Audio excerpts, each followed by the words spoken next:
This episode of From might be one of the darkest and most important chapters the series has ever delivered.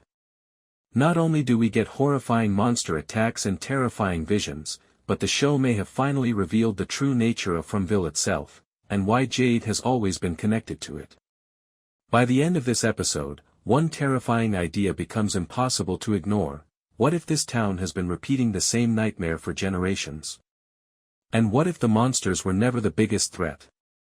The episode splits into two major storylines. One follows Boyd and Jade as they go on a dangerous mushroom-induced vision quest. The other focuses on Donna, Tabitha, and the lake group as they finally discover what has been hiding beneath the water this entire time. Both stories slowly build tension across the entire episode, and both end in absolute horror. We begin at the lake. After the shocking ending of the previous episode, the group cautiously approaches the mysterious object floating in the middle of the water. It's attached to a rope and barely visible beneath the surface. At first glance, it looks like several dead bodies tied together. And honestly, in Fromville, seeing corpses floating in a lake wouldn't even be surprising anymore. But once they pull the object closer to shore, they realize something far stranger is going on. They aren't bodies. They're dolls. 3 horrifying handmade dolls stitched together like oversized scarecrows. Their faces are twisted and unnatural, almost human but not quite. Even standing still, they somehow feel alive. The group cuts one open expecting to find something inside. But there's nothing there except stuffing. No blood. No organs. Nothing human. Still, everyone immediately senses these things are dangerous. Donna studies them carefully and notices they resemble scarecrows. That leads her to a disturbing theory: maybe the dolls were placed in the lake to keep something trapped underwater. And considering the kind of creatures that already exist in this town, nobody wants to test that theory. The group quickly floats the dolls back into the middle of the lake and decides they need shelter before nightfall. Since they're too far from town to return safely, they head toward an abandoned cabin hidden in the woods. The atmosphere inside the cabin is tense from the beginning. Nobody sleeps. Nobody feels safe. And deep down, everyone knows the dolls are connected to something far worse. As darkness falls, strange singing echoes through the forest. The sound instantly unsettles Tabitha. At first, she can't explain why the melody feels familiar. But then memories from her childhood begin flooding back. Those dolls used to belong to her. When she was young, she played with them constantly. According to Tabitha, there was an angry man in her town who hated the dolls because he believed they caused nightmares. Eventually, he took them away from her. And after that man died, something changed. Tabitha remembers people saying his nightmares crawled out of the lake. The second she finishes telling the story, the cabin explodes into chaos. The dolls attack. Not metaphorically. Literally. The giant creatures burst through the walls of the cabin with terrifying force.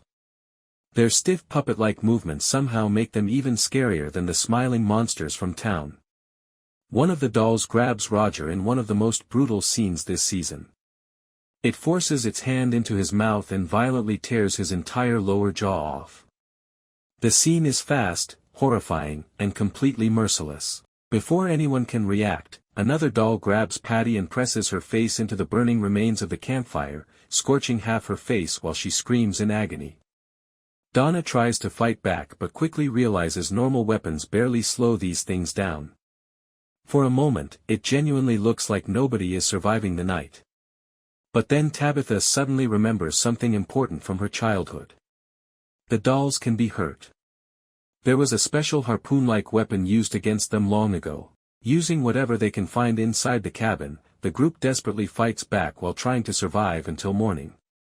The entire sequence feels chaotic and claustrophobic, proving once again that nowhere in Fromville is ever truly safe. Meanwhile, Boyd and Jade begin their own nightmare journey. Earlier in the episode, Jade convinces Boyd to help him use mushrooms to trigger visions connected to the town. Boyd clearly thinks the idea is insane, but at this point, insane ideas are practically the only clues they have left. Before taking the mushrooms, they agree on a safe word, Capricorn. If Jade loses himself completely, Boyd can use the word to pull him back to reality. At least, that's the plan. The mushrooms kick in almost immediately. Jade starts seeing spiders crawling all over the room, across the walls, under his skin, everywhere. Then reality begins breaking apart around him. Suddenly, he finds himself deep in the woods staring at a young boy playing the violin. The boy is him. A 12-year-old version of Jade. And this memory connects to one of the most painful moments of his life. The day his grandmother died. According to Jade, his grandmother asked him to keep playing the violin while she rested. But she passed away while he was playing, and he continued long after she was already dead because stopping would have forced him to accept reality. That emotional trauma clearly still haunts him. But the vision grows darker. The mysterious man nailed to the tree appears again. This terrifying figure has appeared several times throughout the season, always repeating the same strange word, angui. Which now seems to mean, remember. The man hands Jade a skull filled with blood crawling with spiders and demands he drink it. It's disgusting. Terrifying. And somehow one of the least disturbing things in this episode. Jade hesitates for only a moment before drinking the blood. The second he does, young Jade looks at him with fear and says, "Now you're going to see what you were never supposed to see." That's when everything changes. Young Jade leads him through the forest toward Colony House. Outside the building stands a crowd of dead people holding violins. At first, they look like strangers, but Jade slowly realizes something horrifying. Every single person standing there is another version of himself. Different ages. Different clothes. Different lives. All connected to Fromville. All dead. And none of them were killed by monsters. Young Jade explains that this cycle has happened over and over again across many lifetimes. Every time the townspeople discover that Jade is connected to the children calling for help, they eventually blame him for everything. And then they murder him. The revelation completely changes how we understand the series. Suddenly, Fromville doesn't feel like a random supernatural prison anymore. It feels ancient.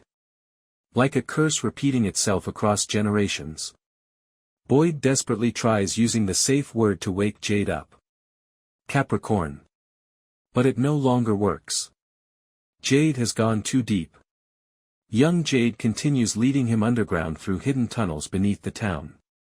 Eventually, they arrive at a horrifying stone chamber that looks almost like an underground version of Stonehenge. This is where the children were sacrificed. And the deeper Jade walks into the chamber, the louder the whispers become. Then the monsters appear. They surround him from every direction. Before Jade can escape, they drag him screaming toward a coffin. Boyd keeps yelling the safe word, begging him to wake up, but Jade can't hear him anymore. The monsters force him inside the coffin.